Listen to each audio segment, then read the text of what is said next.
Welcome to Section 420, Talkin Yankees, the podcast. Well, we have the big showdown between Ohtani and Aaron Judge in the Bronx. Yankees come away with another series win, something they've been doing all season long. Take 2 games out of 3, so we'll get into that as well as kind of touch upon the Giancarlo Stanton injury. Kind of mentioned that in my last YouTube episode, but worth mentioning here before we get into all that. Make sure you subscribe to this podcast. So if you're a first-time listener, make sure you subscribe. You get the little series wrap-ups after each series and other little cool stuff exclusive for podcast subscribers only. I mentioned at the top, this was going to be Ohtani's big visit to the Bronx, and I guess he's kind of a visiting player you really can't hate. I mean, you may have a few smattering boos, but you can't really hate the guy. Like, for example, when David Ortiz would come to town, or even like a lesser enemy like, Rafael Palmeiro, you give him a boo, something like that back in the day. But you really can't hate Ohtani, but nevertheless, it is a big marquee matchup. And of course, there's always the debate between him and Judge for MVP. Judge got it last season, mainly because of the 62 home runs, but people feel Ohtani's the better player because he's the two-way player. He's a tremendous starting pitcher as well. So, and again, before we get into the series, got to mention that Giancarlo Stanton, because it's didn't mention here on the podcast, going to be out 4 to 6 weeks with a grade 2 strain on his hamstring. And of course, when they say 4 to 6 weeks means, you're probably looking at 2 months, if that at best. So you're probably not seeing Stanton until June, just to be realistic about it. The way they, it's always more time to say is, for example, we're still waiting on Sevy, we're still waiting on Rondon, we're still waiting on Bader. So when they give you a timetable, it's always a little bit more than that. And it came in that's a Saturday game against the Twins, going to hit that line drive bullet, double off the wall. It kind of looked at a home run at first. So he might have been going into the home run trot. Then he was like, it's going to hit the wall. He might have just jerked himself trying to run it out a little bit and maybe pulled something. So, again, we don't know the whole deal there. But originally, he took himself out of the game, and they said they were just going to put him on a 10-day IL. But then they took MRI, and turns out now he's going to need 4 to 6 weeks with the grade 2 strain. But nevertheless, the Yankees with the battle there against the Angels. It was Clarke Schmidt who was really needing a good start. I mean, we got the good start from Domingo Germán against the Twins. Now, maybe it would have helped with a little rosin there, but we don't know the whole story. But again, an impressive start, pitching into the 7th, 11 strikeouts, only gave 1 earned run there. So, you're looking for Schmidt to have that type of start to really, because he kind of needed. So, it was him versus Taylor Ward, but unfortunately, that visiting player, Mr. Ohtani there, took Schmidt deep in the first with a 2-run home run, put the Yankees up in an early hole. And it was a kind of a weird game for the Yankees because they did get some runners on. They really couldn't put any good rallies together. And Schmidt, again, another underwhelming performance by him. They finally got to him a little bit more in the 4th there. Anthony Rendon, RBI single, followed shortly after by a Hunter Renfroe double. Put the Yankees in a 4-0 hole. And again, it was a situation where the Yankees, had an opportunity in the bottom of the 4th to at least maybe have a big inning. Anthony Volpe was up with bases loaded. Now he drew a bases loaded walk, which was causing a run, made it 4-1. And then you had Aaron Judge up, which, with one swing of the bat could put one over the wall or hit one off the wall to really clear the bags. But at this point, unfortunately, he only hit a sac fly.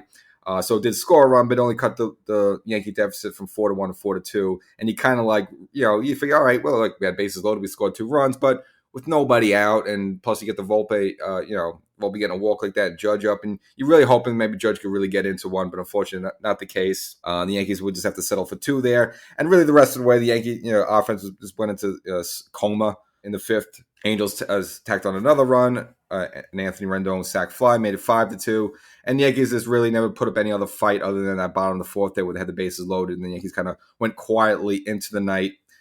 With a 5-2 loss, lose the first one. And you see some frustration later in the game. DJ wasn't happy, who, again, he's kind of a low-key guy, but he got upset at the umpire a little bit on a strike call, and Boone had to come out to calm him down before he was going to get thrown out there. And, again, just another lackluster. Again, it wasn't completely horrible start by Schmidt, but still, you're looking for Schmidt to have a quality start like Germán had, and it's not the case.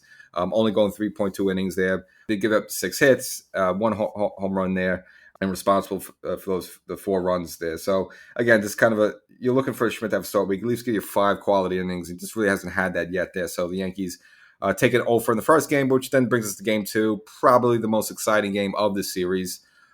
This time it was Johnny Brito trying to come back from getting massacred against the Twins versus Griffith Canning.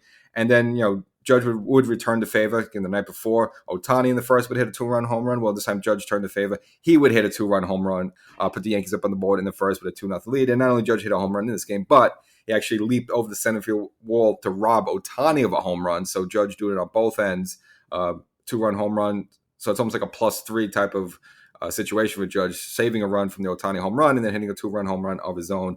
And this time, Brito bounced back a little bit. Again, wasn't amazing, but did pitch into the fifth. Only gave up 1 earned run, went 4 and 1/3 innings there.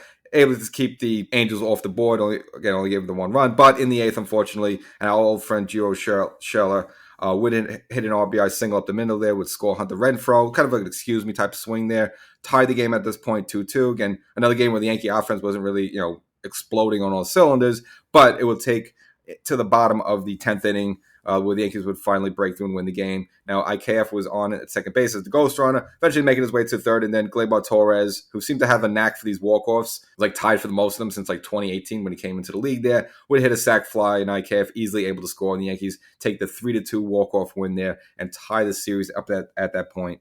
1 game apiece, which then brought the conclusion to a Game 3 afternoon in the Bronx. Again, it was probably a travel day for the Angels there, so that's a little early start. And this time it was Nestor Cortes versus Patrick Sandoval. And Nestor, he wasn't terrible in his last game against the Twins.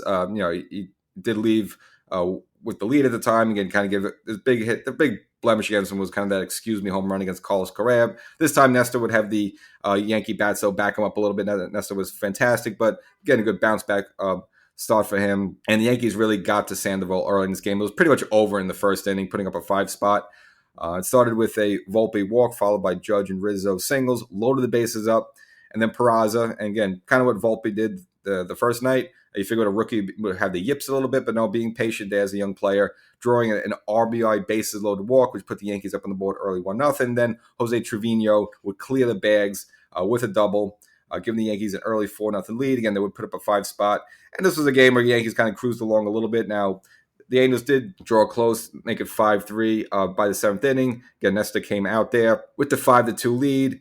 He did walk the first batter, so they took him out and put Rob Marinaccio there. Marinaccio gave up a double, again, which pulled the score within 5-3, but then they got out of that. And then the Yankees just tacked on in the bottom of the 7th, an RBI double by DJ LeMahieu, then followed up shortly after by an RBI single by kind of Falefa there. Increased the Yankee lead to 8-3. And they would just go on to win 9-3, and the Yankees put it away there. But speaking of kind of Falefa, though, they did put him in center field, something which we knew they were going to do in spring training. And he wasn't terrible, but he did. It was dealing with a tough sun out there. A couple of plays where he kind of misread the ball a little bit off the bat, but was able to recover and put 2 kind of highlight reel type of. I would say the first one he kind of came in on the ball and kind of jumped in and was able to catch it off the ground. The other one a little later in the game kind of had a dive to his right a little bit, but hey, look, it wasn't pretty, but he made the plays, and hey, look, it's a pretty good athlete. So we've seen kind of Falefa this season in center field, of course, at third base with Donaldson out, and we seen him pitch an inning last week in that Minnesota game. So the kind of guy, jack of all trades guy there for the Yankees there. But you got to really look at this game. Nestor Cortes kept both Ohtani and Trout 0-for-3, so dominating against their 2 best hitters, and Rizzo himself in this game going 3-for-3.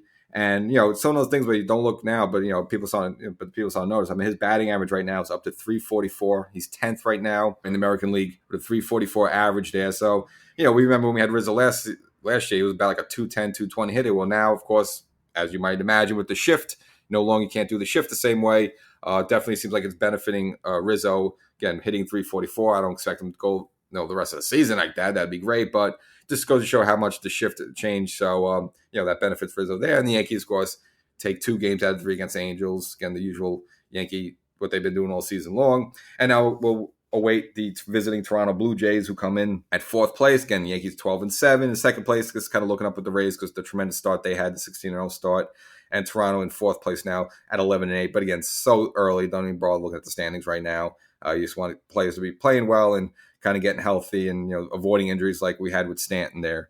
And if you want to kind of do a deeper dive with Stanton, I always promote the podcast, but let me go back and do a little role reversal and promote the YouTube channel. So if you want to go to YouTube, Section 420 Talkin Yankees, get the latest episode, just dropped it. Came out yesterday. Kind of get into the Stanton injury and just kind of what that means for the Yankees, as well as kind of focus on Garrett Cole, his tremendous start, 4-0, microscopic ERA of 0.95, and also give my take on the whole thing with the against the Cleveland Guardians, that kind of weird looking bat boy there with the long hair and the mustache. Michael K got on him and what I feel about that. So again, if you're listening here, there's also a YouTube channel where you can see me, what I look like. You always hear someone's voice and what the person looks like. Well, if you want to see what I look like, go to the YouTube channel, Section 420 Talking the Yankees. Go to the video section, look for the latest video, and catch that as well. So that's the Angels series. Mr. Ohtani comes to town. Kind of what you expect. He hits a home run, but Judge hits a home run, kind of answers it back. Judge hits a home run against him. So kind of like, a little mano a mano there. No one really got the better of each other. And, of course, Ohtani in the pitch in this series. So, that would have been interesting to see Ohtani versus Judge there, just with all that talk there from last season. So, as a series, we'll wait for Toronto, and we'll catch you next time.